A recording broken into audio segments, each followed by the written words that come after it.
Now we're in Alcatraz. The last major stage, because you said there's 10 stages, and while yes, there is technically 10 stages, the last stage is just a boss fight. Okay. Now I have all the scrolls, time to take care of the villain. Alright. Oh, for fuck. Yes, most influential games. Our top 21 order are Shenmue, number 1. Doom, the original, number 2. Super Mario Brothers, number 3. Half-Life 1, number 4. Legend of Zelda Ocarina of Time, number 5. All these are understandable so far. Minecraft at number 6. Understandable. Kingdom Come Deliverance 2 at number 7. That is insane. Yeah, I'm about to say, like, when the moment you did that, I'm like, okay. That is wild. Super Mario 64, number 8. Yeah. You put that up on Mario 64, it's like revolutionized 3D gaming. What is like, the get the fuck out of here. Like, first 3D video game versus whatever the fuck Kingdom Come Deliverance 2 is. I mean, it's a pretty interesting freaking, like, you know, medieval freaking RPG, but... You're not the first one to do that, Chief. It does a lot of, like, interesting things, but... Damn, calling it, like, the most influential is wild. I mean, a lot of people are talking about it, but... Man, that's crazy. I know it's a front-runner Game of the Year already, but... Jeez. Like, will people still be talking about it in the positive light when the years go on? A lot of early year games don't But then again, I like say that. But then, like, where do we draw the line if we don't want to say, like, none of the games from this generation deserve to be acknowledged as true. Revolutionary? It's a sequel game, too. It's an odd choice. I don't know. It feels weird. Sequel games do have the right to... Half-Life 2 is number 9 on this list. Yeah, so let's say, like, Half-Life 2 is a... Yeah. God! Jesus! Jesus! Alright, maybe we should just die and start this one over. Fuck! Good lord! Yeah, this is what happens. They combo. Now I see their dangerous potential. My god! This has wiped out your entire health bar! Fuck! I was gonna think they weren't that bad. They finally got that bad.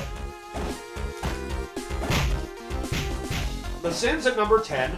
Understandable, of course, because... How the hell do I choose? Oh, it's A and R, right? That's what it is. I keep fucking up because I'm pressing B and R. Ah. That's why I was wondering, like, wait, what the fuck is this attack and why is it not working for me? Oh, it's a charging attack with A and R. Tetris at number 11. Of course. Tomb Raider at number 12. Yeah. Which one is it? The original. Okay. Not the remake one, the original. Okay, then I'll acknowledge that. Pong at number 13. Yeah. That's like one of the first big commercially available video games, so that makes sense. Number 14, Metal Gear Solid. Yeah. Is understandable. Number 15, World of Warcraft. I mean, it did revolutionize basically multiplayer online. Massive online multiplayer. Yup. 16, Baldur's Gate 3. Honestly, but it was like the first. Honestly, it kind of implemented the D&D style of gaming. Yep.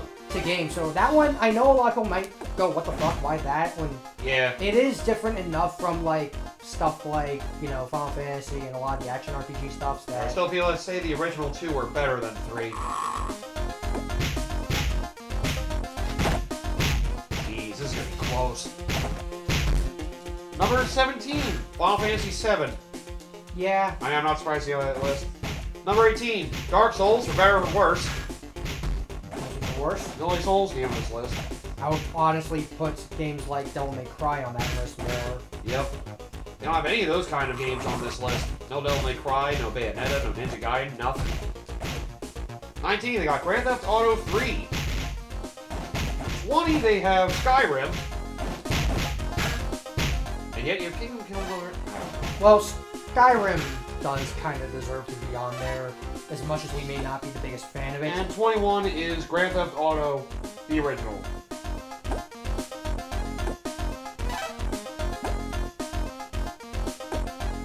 Can I even make it? Jeez.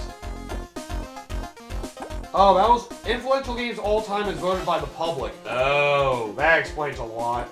Okay, that makes a little bit more sense.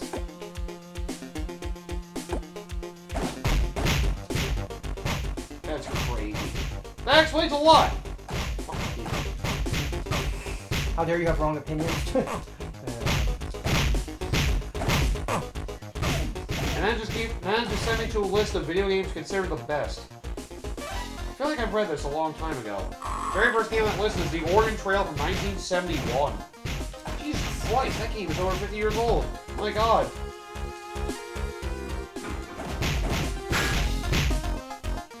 Hey, we are getting some anniversary years for some series, I guess. We are the 40-year anniversary year for frickin' Mario, and there's no mainline game coming this year. That's so weird. No, it's gonna be 3 All-Stars, Galaxy 2 included, for $80. Switch to upgrade!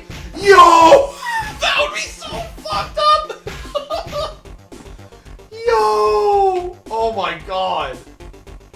Oh my god. Another puzzle! Yeah, Switch. puzzle. I completed it! So hard. Oh my god, that would be so bad. Yo! Switch to upgrade to pay for Galaxy 2 to be on there, which should have been there to begin with. We're gonna release the game again. Yo! Well, they would bulk up their friggin' launch lineup. God. Okay! Oh, fuck. Look at you trying to do something and got stuck. Get your clear. A 40-year anniversary of Tetris. Goddamn. 40? Yeah. The original one was 1985. On the... Gaming doesn't get higher than this. The perfect game doesn't exist. It's called Tetris. It is close to... It is as close to a perfect game as you get. Perfect puzzle game, yeah. Original Prince of Persia, 1989. Jesus Christ. Yeah, Prince of Persia's been there for a while. Yeah, I keep forgetting that game is actually surprisingly old. It's only Apple II.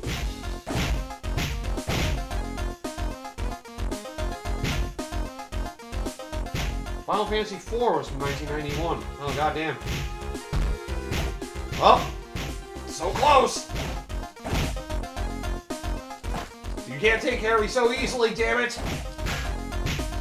Oh, God. Fighting... damn it. Well, rip. Figures.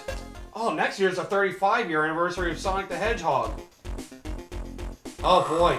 That's probably the next mainline game's gonna come out, if I had to guess. Well, you say that. Then again, they were gonna do Sonic Frontiers' 30th anniversary. They're like, oh wait, we made this mistake before. Let's give it another year. And they did, it ended up being okay. At least it wasn't bad. At least it wasn't disastrous. It wasn't a disaster. No, like, put that on a tagline for Sonic. Could have been worse. Hey, at least it's not Sonic Superstars. Oh, God. Just pick a different game for every tagline. At least it wasn't Sonic 06. At least it wasn't Sonic Forces. At least it's not Sonic Boom. Make that the new official tagline for all of them. At least it's not Boom. At least it's not Oh, wait. Kinda wish we were Generations. From the makers of Sonic Generations. We give you Shadow Generations. From the maker of Sonic Shadow Generations comes this new game. Oh, Sonic God. Shadow Adventure. I keep forgetting there's a new Sonic racing game coming out, Sonic Cross Worlds. I keep forgetting that we don't have a lot of Mario Kart clones. I keep forgetting Sonic does keep coming up with them. They just end up being forgotten because people don't seem to care because it's Sonic. It's also released on a bunch of other platforms for people that... Yeah. Most gamers that don't really care about the kart racing genre. Yeah. I keep forgetting, I do want to try some of those, like Racing Transform. I have thought about getting Team Sonic Racing. Oh, I know Sega Sonic All-Stars Racing Transform is like the best one of those so far. Crossroads does look kind of neat though so far. Yeah. Oh, Wipeout came out friggin' 30 years ago. Psygnosis, that was the developer. I was saying, what are they doing now? I actually have no idea what they do now. Fucker. Stop. Sit down. But yeah, they were responsible for... Oh, they also were responsible for Lemmings. And, and Wipeout, goddamn. Huh. It's Psygnosis. That sounds like a wild, Oh, they basically don't do anything anymore. The last game they did was Wipeout 2048 for the Vita. That's kind of funny to imagine. It's like, here, from Lemmings to Wipeout. And yet somehow that doesn't feel too out of place. considering what happened to most I of them. remember having some demo CD on PlayStation that had like some like snowboarding game, I think, by them. They did like a lot of games, it seems.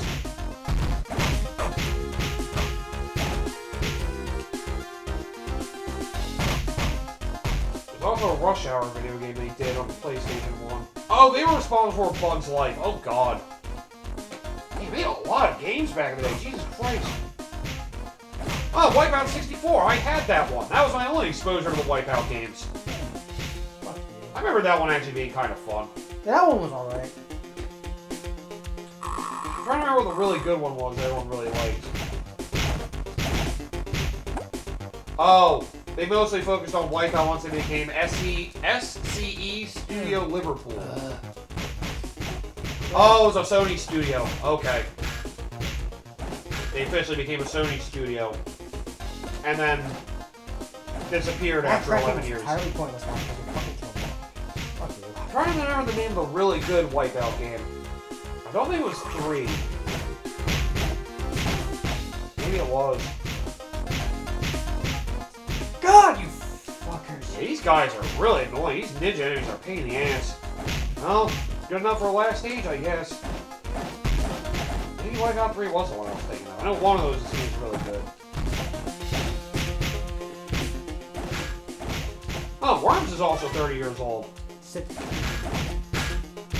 I have debated playing a Worms game. That's one of those that's definitely a multiplayer game. Yeah, Worms is a wild game. It's an interesting strategy game, though, at least.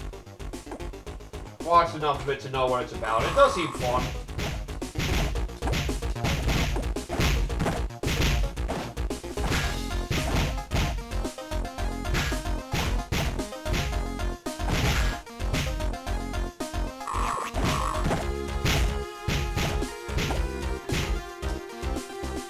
I am still hoping that some older franchises can get their revivals some of these days. Like, Yeah. Sega still needs to... I've stopped giving a shit about wanting old series to be revived. I just want something Or at least something New. fun. Yeah. new instead of giving it a chance. Because I'm like, I don't care about seeing old shit revived. I care about seeing some new shit actually. Right. Fun new shit. That is true. It's really only indies are reviving nowadays, it seems.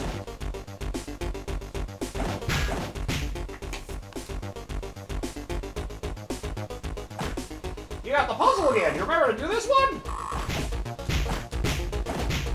Apparently not. I'm trying to hit it! Got it.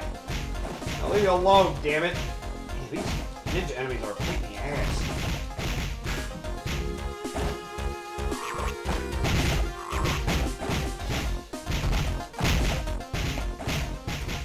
God. Yeah, I can't... What other indies are coming out lately? Schedule 1 is the only one I can think off the top of my head. Split Fiction was the big one that came out recently, yeah. And I almost feel like there's, after a while, a lot of the indies start feeling like a dime a dozen sometimes. Because it's so many of them. Yeah. And they go for those genres that, you know, you kind of expect them to go towards. Yeah, that's true.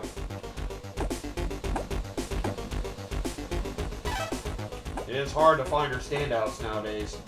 And people are still waiting on Hollow Knight Silk Song. Everybody freaked out when it showed up in the frickin' indie sizzle reel, or the third-party sizzle reel on Nintendo's Switch 2 Direct. And of course they did. Oh yeah, there's the original Switch Direct I still hadn't thought of looking at yet. I forgot. I never actually went over the games on that. Not that there's much to go over. Because it's basically stuff for Switch 1.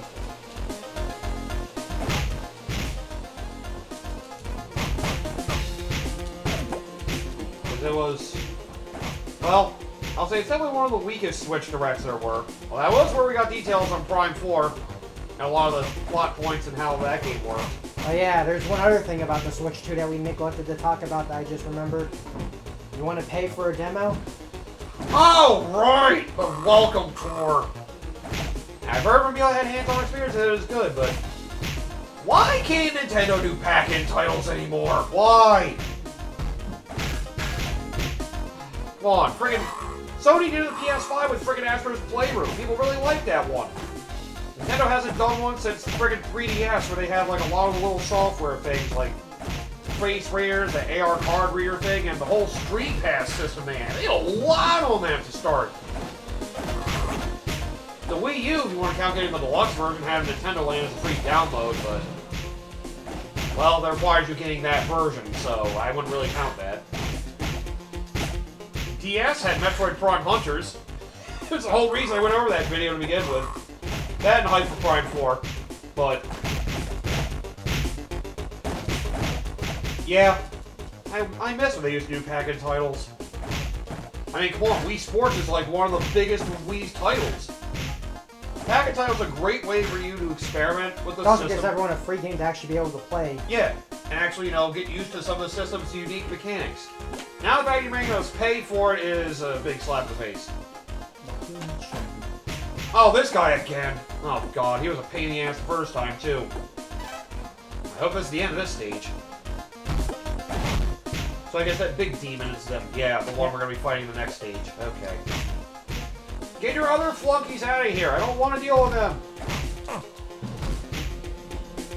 Alright, Legends EA is going to switch to edition. I forgot about that. Actually, whatever more details of that. I'll stay cautiously optimistic for that. The original Legends ended up being more fun than a lot of the mainline stuff had been lately, so I have a good feeling about it, hopefully. Now, the Switch 2 version will actually give us good performance. Too bad the graphics still feel like they're 2 generations behind. Because Game Freak still... Oh, no! Okay, good. I was like, good thing you're able to get to that other side. Oh, God, he started doing combos now. He was always able to do combos, it's just...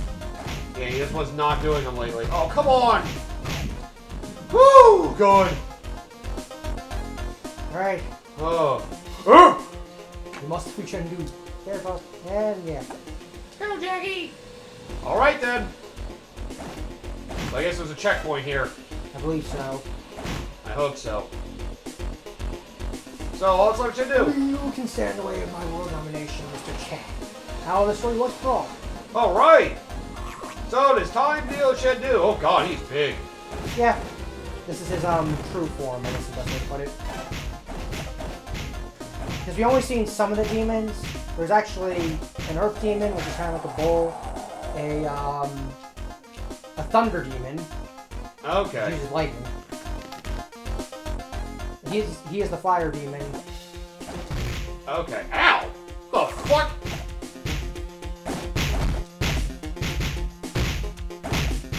Oh damn, so he attacks pretty quickly. And has a lot of other crazy attacks. And also everybody else. Yeah. Oh, jeez. When he turns around, it looks like he glitches. I think it was their animation trying to show, like, a quick turn. It just looks weird. Ow! Yeah, his attacks can come from freaking anywhere. Ow! Quit pecking at me, you stupid dragon thing! Oh. Damn! What a pain in the ass. Okay, good. Yep, checkpoint. Alright, good. So we should be able to finish this game off pretty soon. Oh, yeah, new rhythm heaven game. I know some people are looking forward to that. Well, there are some people looking forward to the new Tamagotchi Life game, which is,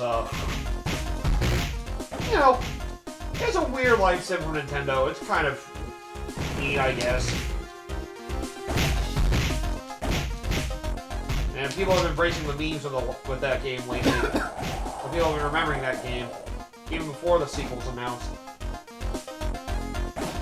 Oh yeah, I forgot, Nintendo Switch Virtual Cards. They came up with a way to basically have you lend frickin' digital games. And basically say it's a way you technically own them, even though you still don't technically own them, but it's like saying you, like, they're trying to treat your digital releases like actual physical games. Oh, there we go, we're done. Yep. I forgot if I had an extra license, it'd actually be easier, but since I didn't. Alright, Dragon Quest 1 HD 2D remakes. Dragon Quest 1 and 2 HD remakes got announced as well. No, you'll pay for this, Chad. I'll be back. Oh, it's Shadow Labyrinth. Pac-Man Metroidvania. Yeah, you deserve a rest for that. Yes, and that would be nice. What? Do you think the shop beat itself while you've been out traveling around the world? What have you been doing? No. The grandma bird would help Uncle sweep. But Uncle, when we are finished sweeping, we must do research. Yes, Uncle. One thing, next time do not forget to bring Uncle like a souvenir. Motherfucker. White belt! Ah, then you died. That makes sense. Oh, that's it! The credits, I think, it's one of those ones where I think the credits are in here, so... Ah, okay, there it is. Yep. Yeah, so... I guess I'll just say my small piece on this game. Yeah, go ahead. Like I said, I grew up with Jackie Chan Adventures way back in the day along with my brother from back when single-digit years, just to give you an idea. So, long time ago. So, I guess my brother was probably the one that probably was more keen on buying stuff, so maybe he bought this game and figured. Yeah, let's see, because like I said, licensed games are a crapshoot. Either terrible or amazing. And this was, I think, leaning on the amazing, well, I wouldn't say amazing, but the good end, I guess. It was good, yeah. The beating up aspect is a little bit more brutal than I remembered, but it's still pretty fun for what it is, because it's actually pretty more impressive for a beat 'em up, considering it had a lot more fighting game input stuff, which you don't normally see with a lot of fighting games since they're usually pretty simple. But yeah, I was a big fan of Jackie Chan Adventures also for at least the first two seasons. Season 3 I've seen bits and pieces of, but the first two seasons are probably my favorite ones. But I would recommend it if you're interested for something a little bit more out of the ordinary for the Game Boy Advance library. This is a pretty good game to pick up if you're a fan of beat 'em up stuff. Yeah, definitely is an interesting game, yeah. Yeah, and I think that's probably all I'll be able to say. It's more polished than I was expecting, that's for sure. Yeah. It is a basic beat 'em up, but at least it's fun and it looks like it moves pretty smoothly. With pretty decent move combos. It's amazing, man, to get a game like this to work on the Game Boy Advance, honestly. Yeah. And again, I don't think I've heard too many good things about the console versions of the Jackie Chan Adventures games. I don't think, anyway. I haven't heard anything about them existing to begin with. I only saw like so... I think I saw a video of somebody trying it. It seemed weird. I don't really remember it much. The only Jackie Chan games I've been aware of was like the 3D Stuntmaster one for PlayStation 1. And the weird fighting game, which is basically a Mortal Kombat game unless you play as Jackie Chan, where you can't fatality Jackie Chan, but Jackie Chan basically has a friendship with everybody, which is hilarious. Oh god. But yeah. Yeah, that's all I'll say. I don't have too much to say about it. It's a pretty decent beat 'em up. The actual move combos they have are nice and friggin'. Yeah, nice going for a high score. It's a nice simple beat 'em up. Yeah. This does feel like the kind of game that would kind of be nice to have multiplayer though. But then again, well, yeah, I mean, probably not the kind of game to have multiplayer on based on the source material, but even still. I mean, there's a couple of characters you could theoretically get to work with if you wanted to try doing the multiplayer, but it does playing feel a nice. Jackie Chan game for a Jackie Chan and nothing else. Yeah, it does feel nice to have a beat 'em up that actually works as a single player game. It doesn't feel like many of them do. Having a ranking system goes a long way. Yeah. Encourages you to play better, yeah. Encourages you to replay, so... The only reward you get out of it is extra lives, but hey. Yeah. Getting through without using a continue is nice. Getting the high score is basically the core of a lot of the old school games back in the day. That is true. But with that being said, I think I'll call it here. Yep. That was good. So, nice fun run. Took us about 2 hours to get through. Yep. Nice, short, sweet, to the point. Nice, simple game. Nice, fun thing of the Game Boy Advance's vast library. Yep, so next time, I'll be thinking of something else. So with that being said, this is Kingslayerkoshy. And the MJ406. Later, people. Bye.